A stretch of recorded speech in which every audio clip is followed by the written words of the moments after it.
We live in Southwest Virginia, and now is the moment of truth. When we wake up in the morning, are we going to have flowers? We don't really know. So what we're going to do right now is we're going to pick as hard as we can, and on this little hill, our experimentation. And then first thing in the morning, we're going to check at the farm to see if we have anything to sell to the wholesalers. You want to see thousands of dahlias just dead on blooms, you know, just drooping over? Or do you want to see an extension of the season? Because you guys are what makes this channel happen. So if you hit like and subscribe there at the bottom, we'll greatly appreciate that. But right now the wind is ripping and we've got to get cutting. Look, my nose is red, my cheeks are red. Yeah, I know nobody cares, but look over here real quick. The ranunculus is coming up all the way across the hill, and the garlic's coming up over there. We got rutabaga and the yarrow, and everything seems to be coming up. I hope that it has a strong enough root system to be able to last, but you know, there again, it's just all a gamble in itself, and we didn't get to it in time, so we'll just see how it does. But the ranunculus looks great. We'll be able to put some crop covers over that as it starts to get a little bit harder of a winter.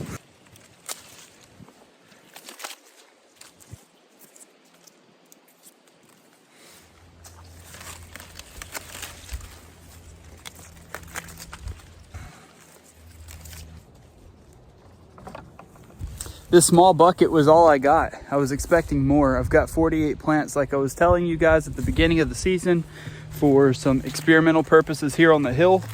And they were pushing out around 14 bunches a week throughout the season. Plus I had everything else around me. All of those rows were full, and on the other side was full as well. But the moment of truth is in the morning. We'll see what happens there, and that will determine if we have an extension to our season.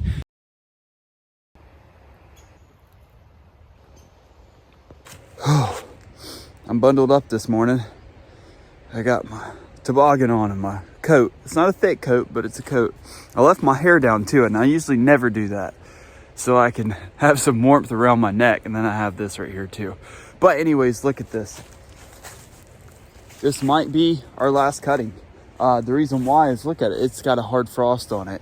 You could see all the little frozen petals everywhere. And after it warms up a bit, when the sun comes out, I'm going to see if these will be acceptable to take to the market from damage. And there it is. We're going through here right now. Luckily, they produced pretty well this year with no real disease or damage. We had a couple that had fallen over, but that's about it. You can see our silage tarp in the back for the next area. But the reason for this right here, they produced really well for 1,300 dahlias. I think they were producing around 2 stems per piece. It's 2,600 stems a week, if not a little more. Some of them were more. Like we were getting almost 500 to 700 bunches some week. Luckily, behind me in the cooler that we have, all it is an old storage container. And we had already cut some. It's dark in here now, but this is the cooler. We don't have the cooler on because it's cold outside. We don't really need it. But anyways, I have to bunch everything behind me here, and it's pretty dark, so I'll get that done and we'll load it up.